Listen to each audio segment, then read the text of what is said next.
Okay, here we are. I am so excited to introduce to you my beautiful friend, Erica Lippy. She is a health, wellness, and a life coach, and she is the host of the podcast Passion, Love, Pursuit. Her podcast is number 12 out of 20 in the whole entire world, and I am excited to see her bust into the top 10. And I think that the title of your podcast is so awesome. Tell us about your podcast, Erica.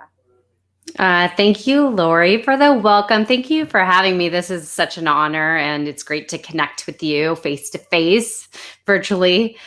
So let me rephrase what you mentioned. So, top 20, it was the top 20 to be listened to in 2020. So, it's an honor, of course, to sit among the other 19, to be even acknowledged for that. So thank you. Yes, Passion, Love, Pursuit, my podcast. It's a personal development podcast.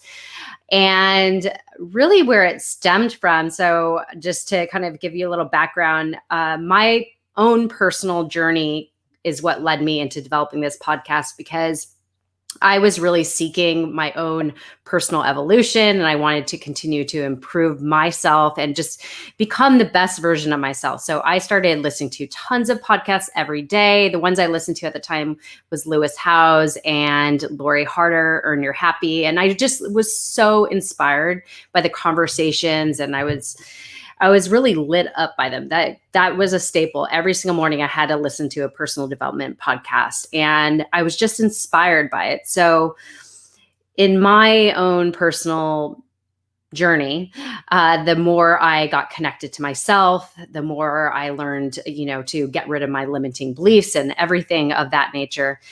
I then said to myself, I'm like, you know what? I'm going to start a podcast. So that's how it was kind of birthed. It was basically, I want to continue this journey, and I want to serve to others seeking the same. So it's an honor to interview such remarkable people. I am so blessed to have spoken to so many dynamic people on the podcast, and they inspire me, and I hope it's really impacting others as well. Well, that's obviously why I wanted to have you on my little interview, because I think you're so amazing. And I look at all your pictures on Instagram and everywhere, and I just think you're so absolutely beautiful. And I just wondered, did you ever suffer with negative self-talk? Well, I think everybody has. I don't think anybody is immune to that, these limiting beliefs, the stories we tell ourselves, the negative thoughts. Our brain is programmed to, keep us safe. So what do? We think all these negative thoughts, like, how could I protect myself? How could I remove myself from the situation? Because we want to feel safe. So yes, I definitely suffered a lot of that. And my common thoughts were, I'm not smart enough and I'm not enough. And so I would do everything to prove otherwise. And what that ended up, honestly, trickling into my life was not being truly my authentic self. And when I say, it wasn't like I was fake and I was being somebody I wasn't, but I wasn't really connected to my authentic self. And I didn't know that for so long until I did this. I mean, I've always worked on myself, but I really went deep into it a few years ago. And that's where I really realized, well, I've actually been the one standing in my way this whole entire time, because I had this negative spiral loop of all these negative thoughts, and it just was stacking. And it would keep me from so much. For example, I would never, ever go on a video, especially even when I started my podcast. Actually, I didn't want to do video because I felt, number one, that I've never interviewed anybody, and I needed to look at everything while I was interviewing them. I just didn't feel I had what it took to do it. And it was a struggle at first, but then I'm like, you know what? Screw it. I was just like, I'm going to just do the damn thing. And I know I'm going to progress, and I'm going to get better and better and better. So I really had to just kind of shut my thoughts down and just say, like, stop, like, no more. I have to really believe in myself. And I was the only one that was stopping that. So I just had to rewrite my limiting beliefs. But those were my two core ones: is I'm not good enough and I'm stupid. So I definitely don't feel that way anymore at all, which is a blessing. Of course, we still get those thoughts like coming back in, but I just I've learned to train myself to just think more a positive thought and empowering thought opposed to that negative spiral thought. I definitely suffered with the same thing. And I just interviewed Noah St. John. I don't know if you've ever heard of the book, the great little book of affirmations. Just No. the words aren't enough. You have to ask yourself the positive question, like, why am I enough? And then your brain goes to work to answer that question. Instead of Yes. why am I good, your brain won't answer that question. Why am I enough? Why can I do this? And you're doing it. So that's interesting to see somebody that I think is like so beautiful that I also struggled with that. So you're also a health coach or life coach and wellness coach. Yes. And it's actually, I'll be super honest, it's something that I'm stepping into. It's a very new space for me, but I believe it's honestly a space I've always been in. It's just now I'm taking ownership of it. This hasn't been something I've been in a long time, but I've been actually doing, or I'm still in it. I'm still doing the same thing, but I was doing the same job for about 16 years, which is nothing of that you just mentioned. But I've been a live mannequin for clothing manufacturer. It's called a fit model for about 16 years. So basically I fit clothes and they fit it to my body and then they mass produce it for every size. So I've been doing that for 16 years full time. And as you can imagine, there's not much, I don't feel there's much purpose in fitting clothes for like a not fulfilling purpose that really like lights my soul on fire, right? It's paying the bills and it's great. It's a blessing, but I've always been searching for that passion, that purpose I'm meant to serve. And I knew it was something bigger. And actually, I got more clarity over this pandemic of what exactly that is. And I've digged really deep. I've been actually trying to find this different career for about 8 years, I would say. And through the pandemic, I got really crystal clear on what that is and what I'm meant to do. And honestly, I think many of us find that the struggles we've been through, when we overcome them, we realize that we generally serve that onto others because we're like, oh, I got through this. I don't want anybody else to suffer this. I want people to know how I did it, or just like, I found the solution, right? So we get so excited and that kind of lights us up. And so that's how this kind of came about. So life and wellness coach. And the reason why I kind of merge both those is I've always been into health and fitness. That is a core part of my being. It's a lifestyle. It's something that is a part of me every day. And I really believe health is wealth. It is everything. If you don't have health, you have nothing. And I believe to really achieve anything we want in life, we have to always address our health. And as you know, during COVID, what is the number one thing we're faced with is keeping ourselves healthy. And always I would get this question in my job, especially, how do you stay the same size? How do you do it? And for me, it seems like a simple answer. Like, it's just it's easy for me because it's a part of me, right? This is a lifestyle. And so the whole wellness is just the health and the fitness and, having a clean diet and, exuding this vitality and, that's the wellness part. As far as the life coach is, you have to have the mindset, you have to develop this energy, an action plan for achieving what you want out of life. And I've developed a quite good framework, and it has to do with my own journey. And it's helping really mostly women achieve the life they desire by mastering their mind, body, and their actions to achieve the dream life they wish to have with vitality and bliss. So that's really what I'm meant to serve, because I really believe that we all need to live a fulfilled life that is just lit with passion and purpose, and everything we do should be grounded in love. And that's really what I want to help women achieve in their life, and everybody is, just the name of your podcast is so amazing, because I think everybody is seeking passion and everybody is seeking love. And it's just such a perfect name for your podcast. What got you started and even thinking about making a podcast? Well, so starting back to what I was saying, my own personal journey, that's how the podcast was really birthed. Is I really wanted other people, whoever is seeking the same, like to master themselves, to seek their own personal evolution, to become their best self. I wanted to serve that onto others, just an array of topics, anything that helps us become our best self. And that really there's everything under the branch of that. It's health, it's wellness, it's leadership, it's, thoughts, actions, everything. So there's so many topics under Passion, Love, Pursuit. But actually, Passion, Love, Pursuit, funny enough, I carried that name over from something else. And I always question, was this the right name for my podcast? It actually used to be a travel blog that was, it was purposeful travel, actually. So there was charity work, and then sharing cultures of other areas and everything. And I was using Passion, Love, Pursuit. And a friend of mine's like, why don't you carry that on to your podcast? Because you've been using this brand for some time. I'm like, I don't know if this makes sense. But really, when I think about it, Passion, Love, Pursuit means to me is living your life filled with passion, grounded in love, so that everything you do is filled with purpose. So that's why I kind of, okay, this makes sense. So Passion, Love, Pursuit. It just flows too. I kind of like it. I love it. And I think it's a very interesting name. But you know what I was also wondering? Tell me about your morning routine. What do you do to get the day started?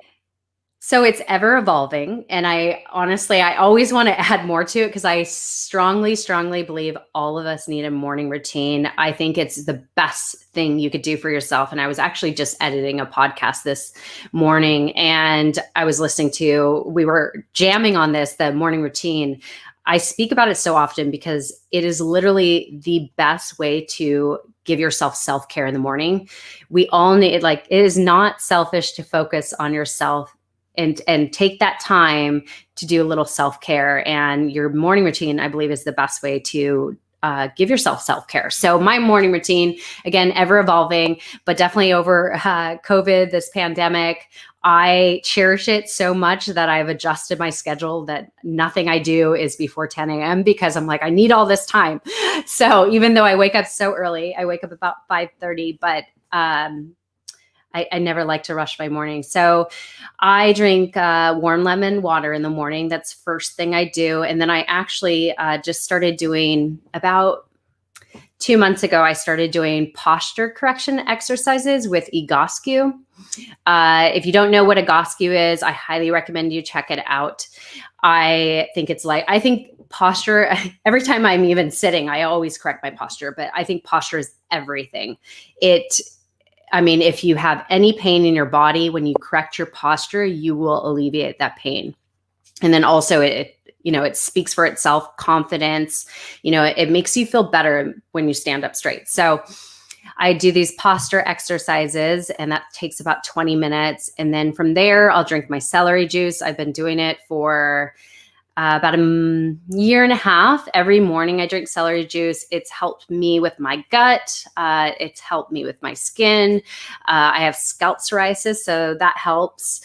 If you don't know about celery juice, I highly recommend you check that out as well.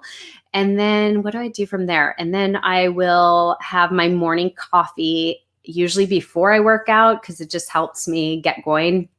And then I'll do about a 45-minute workout, which I love to do, the Legree method at home, which I have my own machine, and where I do my own body workout, like body weight workout. And then from there, I'm not consistent with this, but I try to do some form of meditation, either priming or meditation, breath work.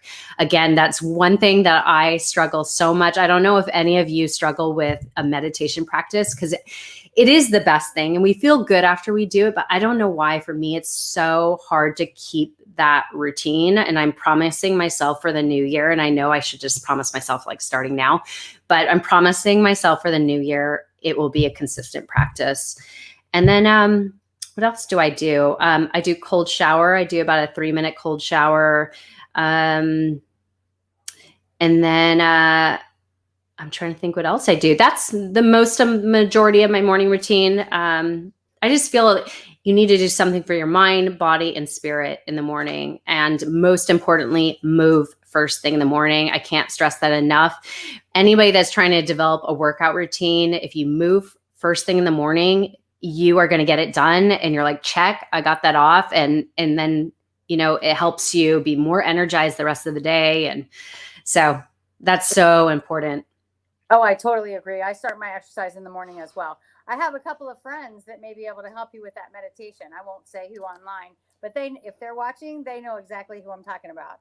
Nice. I have friends. I'm a little bit, I rush myself a bit when I'm trying to meditate because I struggle with finding enough time to really get an authentic meditation. But sometimes I go to bed with a hypnosis track at night sometimes. Oh, that's great. Yeah. Anything, I think any type of spiritual practice or, soul work is important. Breath work. I just got recently into box breathing, which I love. And even just doing box breathing while you're on a walk outside is so nourishing because you're breathing in. Luckily, hopefully you're not wearing a mask when you're breathing, when you're in nature and You're able to bring in fresh air. That would be definitely so beneficial. Box breathing. I love it. I've seen pictures of you on a paddleboard. How often do you get to paddle? Not often enough. I used to live closer to Malibu in California. I actually don't even know where you're based, but now I'm on the east side of town in Los Angeles. But when I lived in Malibu during the summertime, I would probably go every 2 weeks, at least, something like that. We would go in a group and we would paddleboard for about 2 hours. Amazing when the ocean is just glass. But I will tell you, I did have one scary experience. It was scary when it happened. Then afterwards, I was like, wow. But when we were paddling in, again, the middle of the ocean in Malibu, and suddenly there was just one friend by me, and suddenly this big gray thing came under me and then came up on my right side and blew some air. And at first I saw the fin, right? And I just froze. Of course, the first thing I'm thinking, like, is that a dolphin or is that a shark? And luckily, I guess anytime they blow air, it's a dolphin. But I mean, to see this huge gray thing go under you, which they don't usually do, and then come up with the fin first, that is the most scariest thing I've ever experienced. Of course, it was beautiful after I realized what it was, but yeah. But I love paddleboarding. That's such a great workout. So I am in Florida, actually, and we are near the water, but we have paddleboards and I definitely don't use them enough. But that's a great workout. Don't you find that to be such a great workout? Absolutely. Full ab, full body, back, shoulders. Yes, that's one of the best workouts, I believe. And it's peaceful, to be honest. It is peaceful. So tell us how to get a hold of you and how to sign up for the podcast. Yes, please. Well, of course, my podcast is on most platforms. You can find it on Spotify, Stitcher, obviously, iTunes, YouTube. It's called Passion, Love, Pursuit. I would love for you to check it out and subscribe so you don't miss an episode. We release an episode every Monday morning. And then also my website, ericalippy.com, and my Instagram handle, either Lippy at Lippy or Passion, Love, Pursuit, which is my podcast. And I share a lot of inspirational things on there as well. So yes, I would love for you to follow me. I'd love for you to follow her too. I'm ready for you to get in the top 10. Thank you so much. Yes. I mean, need more listeners always. And it's serving you, basically. It's just great. These guests that come on are just so inspiring. And I'm so blessed to share their message with everybody. So yes, thank you.